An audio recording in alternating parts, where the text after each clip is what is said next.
दक्ष चौधरी जी और अक्कू पंडित, ऐसे ऐसे अगर तमाम हम देखें जो हमेशा न्याय की आवाज़ उठाते रहे हैं, जी उनकी गिरफ्तारी भी हुई है। जी। तो अब इसके बारे में थोड़ा क्या बोलोगे? देखिए, सबसे बड़ी बात यह है कि हमारे वो तो इंसाफ दिलाने के लिए पहुंचे थे वो इंसाफ दिलाने के लिए पहुंचे थे, पर जो हमारा इंसाफ पाने का जो तरीका था वो शुरू से ही कुछ विधर्मियों ने बिगाड़ दिया। नहीं, हमारा इंसाफ पाने का तरीका कभी से 22 साल से मैं गुरुजी के साथ सेवा कर रहा हूँ, कभी हमारा उद्देश्य ऐसा नहीं हुआ कि हम रोड जाम करके या किसी को परेशान करके हम अपनी मांग मंगवाएं। एक शंकराचार्य है, उसकी मंथली जो इनकम है, ऐसा नहीं है इनकी इनकम नहीं है, इनके पास बहुत मोटे मोटे करोड़पतियों के करोड़ों में फंडिंग होती है। क्या ये सिर्फ लोगों से मांगते हैं गौ माता के लिए? कभी किसी ने लगाया भी है? मैं दो चारों के नाम अगर स्पष्ट में लूँ तो मुझे कोई परवाह नहीं है, पर मैं नहीं लेना चाहता हूँ, क्योंकि कुछ लोगों ने सिर्फ गौ माता के नाम पे वृंदावन में बिल्डिंगें खड़ी की हैं, प्रॉपर्टी खरीद के। ठीक है, 500 गौवंश रखा हुआ है, वो भी दूध का है। ऐसा गौवंश नहीं है जो कसाईयों से छुड़ाया हुआ हो, सिर्फ वो दूध का छुड़ाई हुई है। सारी ये जितना इसमें 350-400 गौवंश है, एक भी गौवंश ऐसा नहीं है कि जो खरीदा हुआ हो या दूध का हो। इसमें जितना भी है ये गौवंश सब गौ तस्करों से छुड़ाया हुआ है, परम हमारे श्रद्धेय गुरु महाराज जी का। पीछा तो कर रहे थे महाराज जी गाड़ी का जिसमें गाय थी, पर वो गाड़ी महाराज जी से मतलब चकमा दे के, क्योंकि उस दिन धुंध बहुत ज़्यादा था, तो वो गाड़ी निकल गई।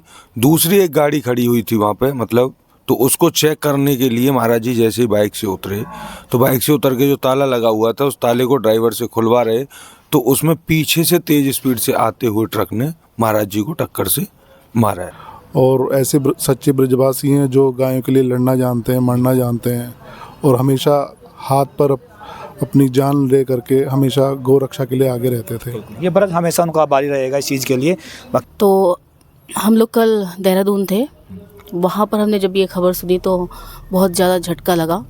अभी लौट रही हूँ, वहीं से लौट रहे हम दोनों, तो विश्वास नहीं हो रहा आँखों को कि बाबा हमारे बीच में नहीं है। कहीं ऐसा तो नहीं कि इंसाफ अधूरा हो? इंसाफ अधूरा है। हम सब इंसाफ चाहते हैं कि बाबा एक सच्चे गौरक्षक थे।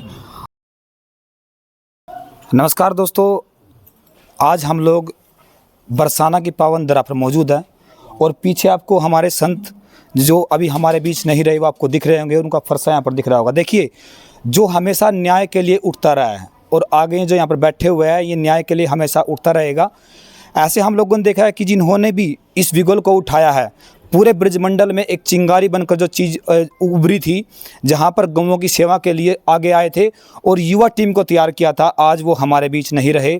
देखिए पीछे यहीं पर उनके जो अंतिम संस्कार है वो किया गया, मैं आपको दिखा रहा हूँ पीछे। और यहाँ पर एक शोक की लहर है। देखिए हम लोग पानीपत से यहाँ पहुँचे क्योंकि जब हम लोगों ने इस बारे में पता चला, क्योंकि हम भी बहुत बड़े गौ सेवक हैं और हम ऐसे मानते हैं कि हमारे देव देवता इनके अंदर वास करते हैं। ये वास्तविकता भी आप पुराणों में लिखा हुआ भी है। यहाँ पर आज देखिए सभी मौन अवस्था में बैठे हुए हैं, सभी के चेहरे झुके हुए हैं कि आखिरकार इंसाफ की आवाज़ गुहार लगाए तो लगाए किससे। जो यहाँ पर कल घटना घटती है, देखिए लगभग 60 साल के आसपास उम्र और जोश 20 साल के उम्र जैसे लड़कों वाला, जो यहाँ पर दौड़ पड़ते हैं सड़कों के ऊपर न्याय के लिए कि जो हमारी गौ माता है उसको कटने नहीं देंगे, उसको बचाने के लिए अपने प्राणों की आहुति दे देते हैं। आज हम उनके यहाँ पर दर्शन करने का हमें भी सौभाग्य प्राप्त हुआ। और पीछे आप देख सकते हो चंद्रशेखर दास पूज्य श्री फरसे वाले बाबा जी के नाम से बहुत फेमस, पूरे भारत में और पूरे विश्व में विख्यात। आज हम उनके पास पहुँचे हैं, बातें करेंगे। ये जो घटना घटी है एक बार थोड़ा सा बताओगे इसके बारे में कि आखिरकार सच्चाई क्या है? क्योंकि तरह तरह की बातें चल रही है। कोई बोल रहा है कि एक्सीडेंटल था, लेकिन कोई बोल रहा है कि ये एक जानबूझ कर की गई एक साजिश है, क्योंकि गौ माता को बचाने के लिए वो पीछे दौड़े थे। सच्चाई जो है वो पीछा तो कर रहे थे महाराज जी गाड़ी का जिसमें गाय थी, पर वो गाड़ी महाराज जी से मतलब चकमा दे के, क्योंकि उस दिन धुंध बहुत ज़्यादा था, तो वो गाड़ी निकल गई। दूसरी एक गाड़ी खड़ी हुई थी वहाँ पे, मतलब तो उसको चेक करने के लिए महाराज जी जैसे ही बाइक से उतरे, तो बाइक से उतर के जो ताला लगा हुआ था उस ताले को ड्राइवर से खुलवा रहे, तो उसमें पीछे से तेज स्पीड से आते हुए ट्रक ने महाराज जी को टक्कर से मारा है। पीछा कर रहे थे गौ तस्कर का ही, और जो एक्सीडेंट हुआ गाड़ी का उसमें गाय नहीं थी। ये सच्चाई है, जो प्रशासन ने कहा है वो सही है, इस बात से हम झुटलाएंगे नहीं, क्योंकि जो सच्चाई है उसको कोई छुपा नहीं सकता। ठीक है, उसमें जो हुआ है ये एक एक्सीडेंट है, पर जो हमें लगा, क्योंकि महाराज जी के पास ऐसे पहले कई बार धमकी आई थी, तो और अकेले वो ज़्यादातर रोड पे रहते थे, तो इसलिए हमें, और जो सेवा में उनका भाव था उसको देखते, जो उनके दुश्मन थे उसको देखकर ये लग रहा है कि कहीं ना किसी की साजिश हो सकती है। पर अगर वहाँ मौके का जो हम मौके पे पहुँचे और मौके पे देखा है तो वो रियली एक्सीडेंट घटना थी। कोई कैमरे वगैरह थे आसपास महाराज नहीं, जी? कोई कैमरा वगैरह नहीं था वहाँ पे, क्योंकि ऑन हाईवे कैमरा कोई था नहीं, कंपनी कोई ऐसी थी नहीं, क्योंकि इंडस्ट्रियल एरिया है, वो भी काफ़ी पीछे है। महाराज जी के साथ में कोई था उस टाइम? 2 बच्चे थे, छोटा भाई अभी ये साथ में था। अच्छा, आप आगे आओगे एक मिनट? अच्छा ठीक है, एक ये बच्चा था। आप साथ में थे उस टाइम पे, तो आप लोग बता सकते हो कि वास्तविकता? अच्छा, बताएंगे नहीं? नहीं, ठीक है, चलो। वो भाई था साथ में, बच्चे हैं वो। तो उन्होंने बताई होगी आंखों देखी हुई घटना? जो घटना हुई थी वो गाड़ी में, मतलब जैसे 2 बच्चे थे साथ में, एक टॉर्च लेने के लिए बाइक से उतरे, बाइक साइड में खड़ी की है और मेन पट्टी पे गाड़ी खड़ी हुई थी, उसको चेक करने के लिए जब गए तो एक बंदा टॉर्च लेने के लिए, एक महाराज जी के साथ था। तो जैसे ही पीछे से जो गाड़ी आई है तो जो बच्चा साथ में खड़ा था उसको धक्का मार के महाराज जी खुद घायल हुए हैं। मतलब अपने शिष्य को बचा गए? जी जी जी, अपनी जान दे के, मतलब ये कि अपने शिष्य को बचाया उन्होंने। जो बच्चा साथ में था उनके खड़ा हुआ, उसको धक्का मारा, वो डिवाइडर पे गिरा है और महाराज जी स्वयं मतलब एक्सीडेंट की चपेट में, वाहनों की चपेट में आए। अच्छा महाराज जी, यहाँ पर जो महाराज जी है अभी तो हमारे बीच नहीं रहे वो, लेकिन आज भी हमारे बीच मौजूद है और मौजूद रहेंगे, हमेशा दिलों में जिंदा रहेंगे, थे, है, और उनकी युवा पीढ़ी आगे बढ़ रही है। अच्छा, आप ये बताइए कब से सेवा में लगे हुए थे यहाँ पे महाराज जी? महाराज जी की करीब 55-56 साल एज होगी और वो 14-15 साल के यहाँ पे आए थे, यानी 14-15 साल के आसपास वो आए थे और आज उनकी 55-56 साल की एज होगी। और जब से वो आए उन्होंने या तब से गौ सेवा की, कभी उन्होंने पैरों में जूते चप्पल नहीं पहने, कभी भी कोई ऐसा उनको शौक नहीं रहा कि जिससे लगे कि एक संत को जो होना चाहिए, हमेशा एक साधारण जीवन जीना और सिर्फ गौ माता के लिए जीना, कोई दूसरा उनका उद्देश्य नहीं था। गौ माता का रक्षा और गौ सेवा ही उनका जीवन का उद्देश्य रहा जब तक वो रहे।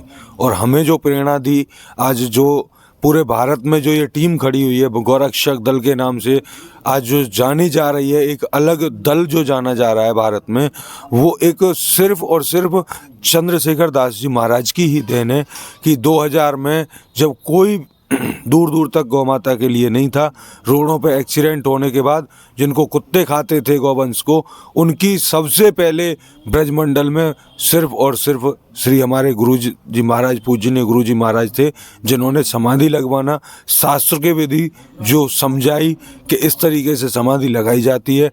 और वरना एक्सीडेंट के जो घायल होते थे, अपनी गाड़ी से हॉस्पिटलों में ट्रीटमेंट कराना जो पॉसिबल होता था, अगर वहाँ चिकित्सा तो वहाँ चिकित्सा कराना, और ज़्यादा अगर घायल है तो उनको हॉस्पिटल पहुंचाना, रात दिन, मतलब ये 24 घंटे वो सिर्फ और सिर्फ जिए जब तक, यानी ब्रजमंडल में 14-15 साल के आए और 14-15 साल से जब तक वो ब्रज में रहे तब तक गौ माता के लिए ही जिए वो। अच्छा महाराज जी, एक हम लोग देखा था कि एक बात भी चली थी, एक पत्थरबाजी की घटना भी हुई थी, उसके बारे में क्या बोलना चाहोगे आप? जो पत्थरबाजी की घटना हुई, ये कुछ कृत्य लोग थे जिन्होंने ये घटना को इसको अंजाम दिया। प्रशासन से हम बार बार हाथ जोड़ के इस चीज़ के लिए माफ़ी मांग रहे हैं कि जो लोगों ने किया वो हमारी टीम के लोग नहीं थे। हाँ, ऐसा बोले कि कुछ दूसरे धर्म के भी आए यहाँ पर उसको भड़काने के लिए, उसका ऐसा कुछ उसमें कुछ शरारती तत्व थे, कुछ असामाजिक तत्व थे, कुछ विधर्मी भी थे उसमें, जिन्होंने इस चीज़ को, मतलब इसको एक षड्यंत्र के तहत अंजाम दिया। हमारा ऐसा कोई प्रशासन के खिलाफ ना तो कभी हमारे महाराज जी गए और ना ही कभी हमारा उद्देश्य होता है कि हम प्रशासन के खिलाफ जाएं, क्योंकि ये हमको पता है कि हर कदम पे प्रशासन ही हमारे साथ खड़ा होगा, चाहे हम किसी भी हालात में हों। तो हम कभी भी प्रशासन के खिलाफ नहीं जाते। ये कुछ उपद्रवी और विधर्मियों की वजह से जो ये पथराव हुआ, इसके लिए हम बहुत ज़्यादा शर्मिंदा हैं और प्रशासन से बार बार हम माफ़ी मांग रहे हैं इस चीज़ के लिए कि जो चंद लोगों ने किया उसके लिए हम पूरे गौरक्षक दल, पूरे आजनो गौशाला परिवार की तरफ से हम उसके लिए क्षमा या प्रार्थी हैं कि जो चाहे वो हमने नहीं किया, पर हमारे गुरुजी के विचारों से जो विपक्ष में जो गए उन लोगों ने जो किया है, पर हमारे आए तो वो सहानुभूति देने के लिए, पर वो दर्द दे के हमें जो गए। मैं प्रशासन से हाथ जोड़ के यही अनुरोध करूंगा कि उनकी गलती को माफ़ किया जाए और जहाँ तक है उनको ऐसी संगीन धाराओं में ना लिया जाए। अच्छा, एक दक्ष चौधरी जी और अक्कू पंडित ऐसे ऐसे अगर तमाम हम देखें जो हमेशा न्याय की आवाज़ उठाते रहे हैं, जी। उनकी गिरफ्तारी भी हुई है, जी। तो आप इसके बारे में थोड़ा क्या बोलोगे? देखिए, सबसे बड़ी बात यह है कि हमारे वो तो इंसाफ दिलाने के लिए पहुंचे थे। वो इंसाफ दिलाने के लिए पहुंचे थे, पर जो हमारा इंसाफ पाने का जो तरीका था वो शुरू से ही कुछ विधर्मियों ने बिगाड़ दिया। नहीं, हमारा इंसाफ पाने का तरीका कभी से 22 साल से मैं गुरुजी के साथ सेवा कर रहा हूँ, कभी हमारा उद्देश्य ऐसा नहीं हुआ कि हम रोड जाम करके या किसी को परेशान करके हम अपनी मांग मंगवाएं या उनको हम इंसाफ दिलाएं। इंसाफ हमारे गुरुजी को प्रशासन ने फर्स्ट में ही दे दिया था, जब सुबह 6 बजे ऑन द स्पॉट एसपी साहब वहाँ पहुँचे और हमसे उन्होंने सिर्फ एक ही बात कही कि आप क्या चाहते हो। मैंने, सर हम कुछ नहीं चाहते हैं, जो हुआ है बस उसको आप ख़त्म करें और जो मतलब जिस वाहन से एक्सीडेंट हुआ है जो सज़ा आप दे सकते हो, क्योंकि एक एक्सीडेंट है, पर हमने फिर भी कोशिश उनसे की कि जो आप सज़ा दे सकते हो आप सख्त से सख्त सजा दें। तो उन्होंने यही कहा था कि हम आपके साथ खड़े हैं, जो आप कहोगे जैसे कहोगे उस तरीके से हम खड़े हुए हैं साथ में आपके। अच्छा, डीएम की एक वीडियो वायरल भी हुई थी, आपकी कुछ मांगे थी, वो मांगे माननी गई थी, क्या क्या मांगे थी वो? जी, मांगे हमारी कोई ऐसी नहीं थी, सिर्फ हमारी मांग ये थी कि जो हमारे गुरुजी ने पूरा जीवन गौ सेवा में दिया, तो हमें उनको एक गौपुत्र शहीद का दर्जा मिलना चाहिए। उनके नाम से एक छोटा सा, ज़्यादा बड़ा नहीं हो तो 1 एकड़ में एक स्मारक बनना चाहिए उनके नाम से, एक जहाँ की उन्होंने अपनी जन्म कहीं से आके और यहाँ पूरा जीवन गुजारा। पुलिस चौकी की बात भी हुई थी, नाम रख एक पुलिस चौकी चंद्रशेखर दास जी महाराज के नाम से, गुरुजी के नाम से एक चौकी आजनोक में खोली जाएगी हमारे गौशाला की सुरक्षा के लिए, क्योंकि जितनी भी हमारे पास गौवंश है वो गौवंश तस्करों से छुड़ाया हुआ है और हमेशा महाराज जी तस्करों की आंखों में सूर की तरह खटकते थे। अब हमारी गौशाला है, इस पे किसी का कोई राज नहीं है, कोई इसका संभालने वाला थे महाराज जी थे, तो हमें सुरक्षा चाहिए गौशाला के लिए, क्योंकि विधर्मी जो लोग हैं, जो तस्कर लोग हैं, जो गौमाता को काट के खाना चाहते हैं, वो लोग हमें लगता है कि गौशाला पे भी अटैक कर सकते हैं, क्योंकि हमारी जो ताकत थी हमारे गुरुजी थे, दल की जो ताकत थी गौरक्षक दल की, वो सिर्फ गुरुजी थे और दूसरी कोई ताकत नहीं थी। तो आज हमको भी टारगेट किया जा सकता है विधर्मियों के द्वारा, क्योंकि महाराज जी के साथ जो जीवन हमने गुजारा है उसमें कुछ ना कुछ तो हमने भी हासिल किया है उनके साथ, कुछ दुश्मन हमें भी मिले हैं उसमें।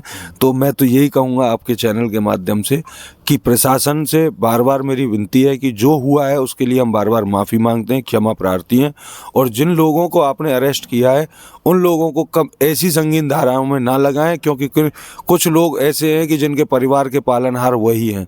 तो मेरा मथुरा के एसएसपी साहब और डीएम साहब से अनुरोध है, और हमारी जो बाहर से आपके चैनल के माध्यम से ये भी कहना चाहूँगा कि जो बाहर से हमारे जो गौ सेवक हैं, गौरक्षक दल की टीम है, जो महाराज जी के लिए आए यहाँ, बहुत अच्छी बात है, सबका हम स्वागत करते हैं, पर यहाँ आके कोई ऐसी बात ना करे कि राजनीति की या प्रशासन के खिलाफ की कोई बात ना करे, क्योंकि हम पहले से ही बहुत ज़्यादा आहत हो चुके हैं और अब हम इससे ज़्यादा आहत नहीं होना चाहते हैं।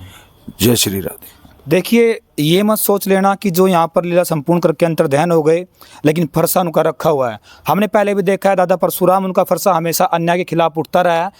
वहाँ पर जहाँ 2 हाथ थे, आज हज़ारों हाथ खड़े मिलेंगे, लेकिन इस बात के लिए कि गौ माता हमारी माता थी, है और रहेगी। एक बहुत बड़ा मुद्दा हमेशा जो उठता रहा है, क्या भारत के अंदर कभी गौ माता को राष्ट्रीय माता का दर्जा दिया जाएगा? मिलना चाहिए, नहीं मिलना चाहिए जी? एक बार हाथ उठा के सहमति जाहिर करो अपनी, दिखा दो, एक बार दिखा दो। देखो, यहाँ पर महिलाएं पहुंची हुई हैं और हर कोई एक बात कर रहा है कि आखिरकार कितनी हमारी माताएं, हमारी बहनें अपने वीरों को खपाती रहेगी इस चीज़ के लिए। क्योंकि अगर आप बात करो ना, आप अपने हाथ पे, अपने पैर पे कहीं पर एक छोटा सा कांटा लगा के देखना, आपको पता लगेगा। और जो यहाँ पर विधर्मी, इनको आप समझ रहे हो क्या मैं बोलना चाह रहा हूँ, तो आप सोचिए कि कितनी क्रूरता हो रही होगी, कैसे वो अपना जीवन समाप्त करती होगी। आप लोग खुद सोचिए। चाहूँगा आपके चैनल के माध्यम से कि जो बार बार इस बात को लेके आते हैं कि गौ माता को राष्ट्रमाता का दर्जा मिले, तो सबसे पहले तो मैं उन लोगों से ये हाथ जोड़कर विनती करना चाहूँगा जो बड़े बड़े महामंडलेश्वर हैं हमारे देश के, 4 शंकराचार्य हैं, जो बड़े बड़े कथावाचक हैं, जो बड़े बड़े मंदिर हैं, जो प्राचीन मंदिर हैं जिन पे आज करोड़ों रुपया आ रहा है, उनकी गौशालाएं खुलवाई जाएं उनकी, और उनसे ये कहा जाए कि जो भारत में गौवंश घूम रहा है ये सबकी संपत्ति है। सिर्फ एक सरकार अगर मान के चलो कि राष्ट्र माता का दर्जा दे दे और फिर भी गौ माता अगर रोड पर भटके, तो फिर उसको राष्ट्र माता का दर्जा देने से अच्छा तो फिर ये है कि उसको पशु ही रहने दिया जाए। मेरा मानना ये है, सबसे पहले जो बड़े बड़े मंदिर, जितने प्राचीन मंदिर हैं और बड़े बड़े मंदिर हैं, इन सब के नाम की जो गौशालाएं चल रही हैं उनकी एक लिमिटेशन बनाई जाए कि इस मंदिर के नाम पे जो गौशाला है इसकी इतनी इनकम है, इस तरीके से इस गौशाला पे इतना गौवंश का भार होना चाहिए। एक शंकराचार्य है, उसकी मंथली जो इनकम है, ऐसा नहीं है इनकी इनकम नहीं है, इनके पास बहुत मोटे मोटे करोड़पतियों के करोड़ों में फंडिंग होती है। क्या ये सिर्फ लोगों से मांगते हैं गौ माता के लिए? कभी किसी ने लगाया भी है? मैं दो चारों के नाम अगर स्पष्ट में लूँ तो मुझे कोई परवाह नहीं है, पर मैं नहीं लेना चाहता हूँ, क्योंकि कुछ लोगों ने सिर्फ गौ माता के नाम पे वृंदावन में बिल्डिंगें खड़ी की हैं, प्रॉपर्टी खरीद के। ठीक है, 500 गौवंश रखा हुआ है, वो भी दूध का है। ऐसा गौवंश नहीं है जो कसाईयों से छुड़ाया हुआ हो, सिर्फ वो दूध का छुड़ाई हुई है, सारी ये जितना इसमें 350-400 गौवंश है, एक भी गौवंश ऐसा नहीं है कि जो खरीदा हुआ हो या दूध का हो। इसमें जितना भी है ये गौवंश सब गौ तस्करों से छुड़ाया हुआ है, परम हमारे श्रद्धेय गुरु महाराज जी का।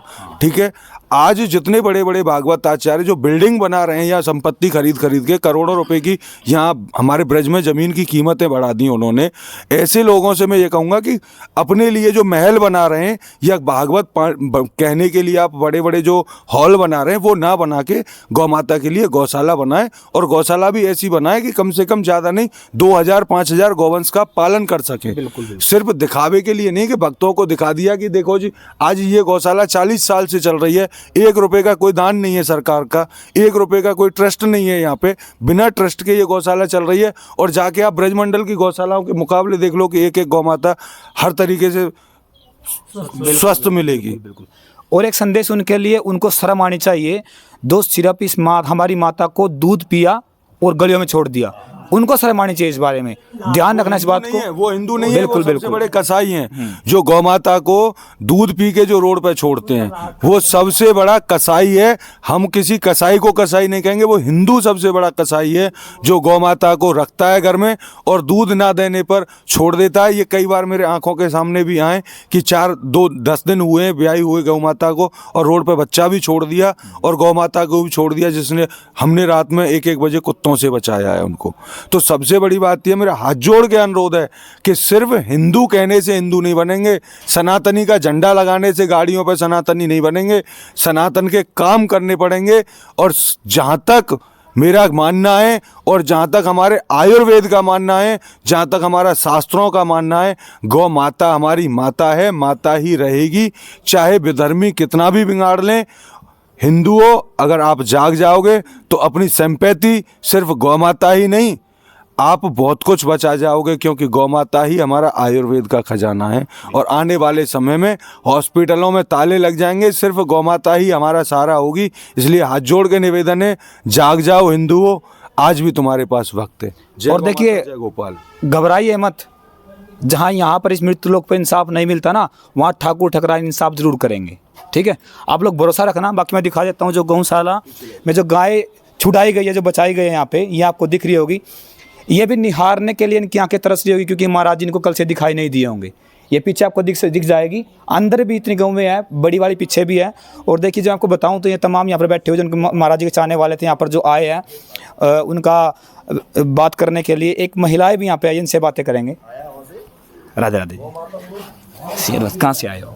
बरसाना से ही आए। बरसाना से आए हो। जब ये दुखद खबर आपको मिली तो क्या बीता उस टाइम? बहुत आहत हुए हम लोग, क्योंकि हम लोग बरसाना में कन्याओं का गुरुकुल चलाते हैं निःशुल्क। 300 कन्याएं हमारे यहाँ निःशुल्क पढ़ती हैं। तो बाबा हमें जानते थे बहुत अच्छे से, तो हमने कई बार आकर यहाँ पर गौ सेवा भी की। तो हम लोग कल देहरादून थे, वहाँ पर हमने जब ये खबर सुनी तो बहुत ज़्यादा झटका लगा। अभी लौट रही हूँ, वहीं से लौट रहे हम दोनों, तो विश्वास नहीं हो रहा आँखों को कि बाबा हमारे बीच में नहीं है। जी, कहीं ऐसा तो नहीं कि इंसाफ अधूरा हो? इंसाफ अधूरा है। हम सब इंसाफ चाहते हैं कि बाबा एक सच्चे गौरक्षक थे और गौ की रक्षा करते हुए वो शहीद हुए हैं। ये ठाकुर जी जानते हैं, राधा रानी जानती है, तो हमारी यही विनती है कि बाबा को इंसाफ मिलना चाहिए। बाबा राधे राधे शेर राधे राधे। बाबा अपना शुभ नाम? मेरा नाम राधाकांत दास है। अच्छा, आप भी साथ में आए हो मतलब? हाँ, मैं इनका जब ये दुखद घटना भी थी, अब आप घर पे पहुंचे तो उसके बाद आपसे रुका भी नहीं गया होगा, आप भी यहाँ आ रहे होंगे कि मैं वहाँ पर पहुँचूँ, जानूँ उस चीज़ को, अभी तो थोड़ा इसके सीधे बारे ही आए में पहले। थोड़ा क्या बोलना चाहोगे? तो जैसे ही हमें सोशल मीडिया से पता लगा तो पहले तो विश्वास ही नहीं हुआ कि इतनी बड़ी घटना हमारे बरसाने में हो गई है। और ये बेहद ही निराशाजनक है कि उनके रहते हुए इतनी सारी गोवंश को बचाया जाता था, गायों की रक्षा होती थी, और कितनी बड़ी उन्होंने ब्रजवासियों की एक टीम खड़ी की, जो कि एक बहुत बड़ी बात है। युवाओं को उन्होंने जागृत किया गौ सेवा के लिए, और आज वो हमारे बीच नहीं है तो उनकी कमी तो कोई भरपाई नहीं कर सकते। तो जैसे हमें ये सूचना मिली तो हम वहाँ रह नहीं पाए। हम उम्मीद है आपको भविष्य में ऐसी उनकी टीमें जो तैयार होती रहेगी, आगे निकलती रहेगी इंसाफ के लिए, गौ माता को बचाने के लिए, गौवंश को बचाने के लिए? हाँ, उन्होंने जो अपने